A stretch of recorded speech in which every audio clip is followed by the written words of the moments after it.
മഹാലക്ഷ്മി സീരിയലിന്റെ ഇന്നത്തെ എപ്പിസോഡ് റിവ്യൂയിലേക്ക് എല്ലാവർക്കും സ്വാഗതം. അങ്ങനെ മാർക്കോയും അനന്തവും കണ്ണനും ചേർന്ന് വാമദേവനെ കൂട്ടാനായിട്ട് തീരുമാനിക്കുന്നു. അതിന്റെ ഭാഗമായിട്ട് വാമദേവനെ ഒന്നും കൂടി കണ്ട് കുറച്ചുകൂടി വലിയ തുക ഓഫർ ചെയ്യാൻ തന്നെ അവർ തീരുമാനിക്കുകയാണ്. അങ്ങനെ വാമദേവനെ അനന്ത് വിളിക്കുന്നുണ്ട്, അയാൾ വരുന്നുണ്ട്. എന്നിട്ട് പറയുകയാണ്, ഇതുപോലെയുള്ള ബാർഗെയിനിങ് ആയിട്ടുള്ള നാറിയ കളികൾ കളിക്കാതെ ഒരു ഫുൾ സെറ്റിൽമെന്റ്, അതാണ് മഹി ആഗ്രഹിക്കുന്നത്. അങ്ങനെ ഒരു 60 ലക്ഷം രൂപയിൽ വാമദേവൻ ഡീൽ ഉറപ്പിക്കുകയാണ്. സീമന്തിനിയോട് ചെന്ന് പറയുന്നുണ്ട്, തങ്ങൾ ലക്ഷാധിപതിയാവാൻ പോവുകയാണെന്നുള്ള സന്തോഷത്തിലാണ് രണ്ടാളും. പിന്നീട് അക്കാര്യം കണ്ണനോടും മഹിയോടും വന്ന് അനന്ത് പറയുകയാണ്.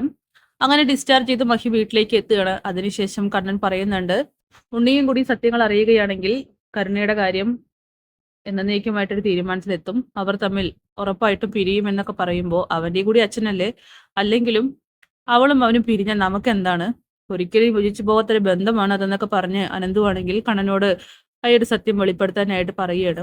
അങ്ങനെ കണ്ണനാവട്ടെ മോഹിനിയെ കാണാനായിട്ട് ചെല്ലുന്നുണ്ട്.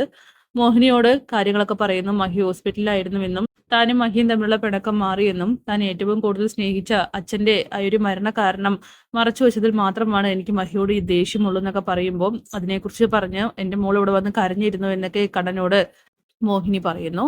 പ്രതാപിന്റെ വട്ട് മാറിയോ എന്നൊക്കെ ചോദിക്കുമ്പോൾ മാറിയിട്ടില്ല, ഇങ്ങോട്ട് വന്നിട്ടില്ല, വരാൻ ആയോ എന്നും അറിയില്ല എന്നൊക്കെ പറയുമ്പോഴേക്കും മുറ്റത്ത് ഒരു കാർ വന്ന് നിൽക്കുകയാണ്. അതിൽ നിന്നും ഇറങ്ങുന്നത് മറ്റാരുമല്ല, നമ്മുടെ പ്രതാപൻ തന്നെയാണ്. അയാളാണെങ്കിൽ ഫുള്ള് ഓക്കെ ആയിട്ടാണ് വന്നിരിക്കുന്നത്. പ്രതാപൻ തന്നെയാണ് കാർ ഓടിച്ചു വരുന്നതും. അങ്ങനെ കണ്ണനാണെങ്കിൽ വളരെ ദേഷ്യത്തോടു കൂടി തന്നെയാണ് പ്രതാപനെ നോക്കുന്നത്. മുത്തശ്ശിയും ഇറങ്ങി വരുന്നുണ്ട്. അങ്ങനെ മുത്തശ്ശിയും പ്രതാപനും കണ്ണനെ കണ്ട് ആകെ ഷോക്കാവുകയാണ്.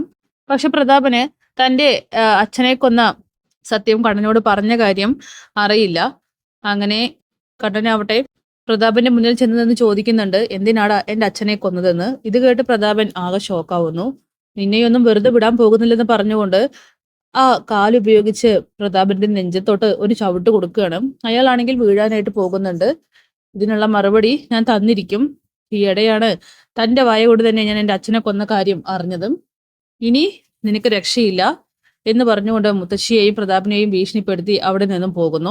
അങ്ങനെ പ്രതാപനാവട്ടെ വീണ്ടും ആ ഒരു പഴയ അവസ്ഥയിലേക്ക് തിരിച്ചു വന്നിരിക്കുകയാണല്ലോ. മെന്റലൊക്കെ മാറിയതോടെ തന്നെ മുത്തശ്ശിയുമായിട്ട് ചർച്ച ചെയ്യുകയാണ്. അവൻ ഇനി വെറുതെ വിട്ടാൽ ശരിയാവില്ല, അവനെ കൊല്ലണം എന്നൊക്കെ പറയുമ്പോൾ മോഹിനി അത് കേട്ടുകൊണ്ട് അങ്ങോട്ട് വരുന്നുണ്ട്. ഒന്നിനെ കൊന്നത് നിങ്ങൾക്ക് മതിയായില്ലേ, ഇതിനൊക്കെ കാലം നിങ്ങളെ കൊണ്ട് കണക്ക് പറയിപ്പിക്കും. നിങ്ങളെ ഏറ്റവും കൂടുതൽ സപ്പോർട്ട് ചെയ്ത നിങ്ങളുടെ പൊന്നു മകളുണ്ടല്ലോ ആ കരുണ, അവൾ തന്നെ നിങ്ങളെ തള്ളി പറയും, നോക്കിക്കോ. അതിനുള്ള സമയം വിദൂരമല്ല, അടുത്തെത്തിയെന്ന് പറഞ്ഞുകൊണ്ട് മോഹിനിയാണെങ്കിൽ ശപിച്ചുകൊണ്ട് അകത്തേക്ക് കയറി പോകുന്നുണ്ട്. പിന്നീട് കരുണയെ കൈയോടെ പിടിക്കാൻ തന്നെ കണ്ണൻ തീരുമാനിക്കുകയാണ്. അച്ഛൻ വന്നതറിഞ്ഞ് കരുണയാവട്ടെ പ്രതാപനെ കാണാനായിട്ട് കരുണാലയത്തിലേക്ക് പോകുന്നുണ്ട്. അവിടെ വെച്ച് കരുണ സത്യങ്ങളൊക്കെ അറിയുകയാണ്. കണ്ണൻ കാര്യങ്ങൾ അറിഞ്ഞ കാര്യങ്ങളൊക്കെ തന്നെ. അങ്ങനെ തിരിച്ച് കമലേശ്വരത്തിലേക്ക് എത്തുമ്പോൾ കണ്ണനാണ് വാതിൽ തുറന്നു കൊടുക്കുന്നത്. അപ്പൊ തന്നെ കരുണയാണെങ്കിൽ ആകെ ഷോക്കാവുകയാണ്. എന്തായി പോയ കാര്യം, അച്ഛന് വട്ടൊക്കെ മാറിയോന്ന് ചോദിക്കുമ്പോൾ കരുണ ഒന്നും മിണ്ടുന്നില്ല. നീയൊക്കെ കൂടിയിട്ട് ഒരുപാട് രഹസ്യങ്ങൾ മറയ്ക്കുന്നുണ്ടെന്ന് എനിക്കറിയാം. എന്റെ അച്ഛനെ കൊന്നത് നിന്റെ അച്ഛനല്ലേ എന്ന് ചോദിക്കുമ്പോൾ ഇത് കേട്ട് കരുണയാണെങ്കിൽ ആകെ ഷോക്കാവുന്നു. കണ്ണൻ ഒരു കളി കളിക്കാൻ തന്നെ തീരുമാനിക്കുകയാണ്. എന്തെന്ന് വെച്ചാൽ വാമദേവൻ മഹിയെ ബ്ലാക്ക്മെയിൽ ചെയ്തതുപോലെ തന്നെ കരുണയെ കണ്ണൻ ബ്ലാക്ക്മെയിൽ ചെയ്യാൻ തീരുമാനിക്കുന്നു. ഇക്കാര്യം ഉണ്ണിയോട് പറഞ്ഞാൽ നിന്റെ ജീവിതം എന്താകുമെന്ന് നിനക്ക് അറിയാൻ വേണ്ടി എന്നൊക്കെ ചോദിക്കുമ്പോൾ കണ്ണന്റെ മുന്നിൽ ഒരു അനുസരണയുള്ള കുട്ടിയെ പോലെയാണ് കരുണ നിൽക്കുന്നത്. കാരണം അവൾക്ക് നല്ല പേടിയുണ്ട്. കണ്ണേട്ടന് ഒരിക്കലും ഇത് ഉണ്ണിയേട്ടനോട് പറയരുത്, അറിഞ്ഞാൽ അറിയാലോ ഞങ്ങളുടെ ജീവിതം എന്നൊക്കെ പറയുമ്പോൾ എന്റെ മാത്രം അച്ഛനല്ല, അവന്റെ കൂടി അച്ഛനാണ്. പക്ഷെ അച്ഛനായിട്ടുള്ള നിമിഷങ്ങൾ അവനില്ലെന്ന് മാത്രം. അന്ന് അവൻ ചെറിയ കുഞ്ഞായിരുന്നു. ഇതൊക്കെ അറിഞ്ഞിട്ടുണ്ടെങ്കിൽ നിന്റെയും നിന്റെ അച്ഛന്റെയും ജീവൻ അവൻ തന്നെ എടുക്കുമെന്നൊക്കെ പറയുമ്പോൾ കരുണയാണെങ്കിൽ ഒന്നും മിണ്ടുന്നില്ല. എന്തായാലും ഇത് ഞാൻ അങ്ങനെ വെറുതെ വിടാൻ പോകുന്നില്ല, ഉണ്ണിയെ അറിയിക്കുമെന്നൊക്കെ പറഞ്ഞുകൊണ്ട് കണ്ണൻ ഭീഷണിപ്പെടുത്തുകയാണ്. അങ്ങനെ ആ ഒരു ഭീഷണിയിൽ കരുണയാണെങ്കിൽ ആകെ പതറി പോകുന്നുണ്ട്. കണ്ണൻ തിരിച്ചടിക്കാൻ തുടങ്ങിയെന്ന് അവൾക്ക് ബോധ്യപ്പെടുകയാണ്. പിന്നീട് വാമദേവനാവട്ടെ പറഞ്ഞ ആ ഒരു വ്യാഴാഴ്ച സമയത്ത് തന്നെ അനന്തവിനെയും കാത്ത് ആ ഒരു 60 ലക്ഷവും പ്രതീക്ഷിച്ച് അവിടെ ഇങ്ങനെ എത്തുന്നുണ്ട്. ഈ സമയം വാമദേവനെ ഞെട്ടിച്ചുകൊണ്ടാണ് അവിടേക്ക് ഒരു കാറ് വരുന്നത്. അതിൽ നിന്നും ഇറങ്ങുന്ന ആളെ കണ്ട് വാമനാണെങ്കിൽ ആകെ ഷോക്കായി പോകുന്നു. മാർക്കോയാണ് ഇറങ്ങി വരുന്നത്, പുറകിൽ അനന്തവും.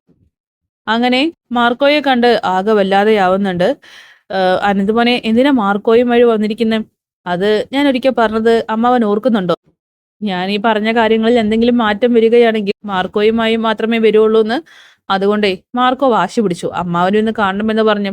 അതുകൊണ്ടാ കൊണ്ടുവന്നെന്ന് പറയുമ്പോൾ വാമദേവൻ ഏകദേശം കാര്യങ്ങൾ ബോധ്യപ്പെടുകയാണ്. അങ്ങനെ അനന്ത് പറയുന്ന കണ്ണൻ സത്യങ്ങളെല്ലാം തന്നെ അറിഞ്ഞു കഴിഞ്ഞു. അതുകൊണ്ട് കണ്ണൻ അമ്മാവന് വേണ്ടിയിട്ട് വലിയ സമ്മാനമാണ് കൊടുത്തു വിട്ടിരിക്കുന്നത്. ദേ ഈ നിൽക്കുന്ന സാക്ഷാൽ മാർക്കോ.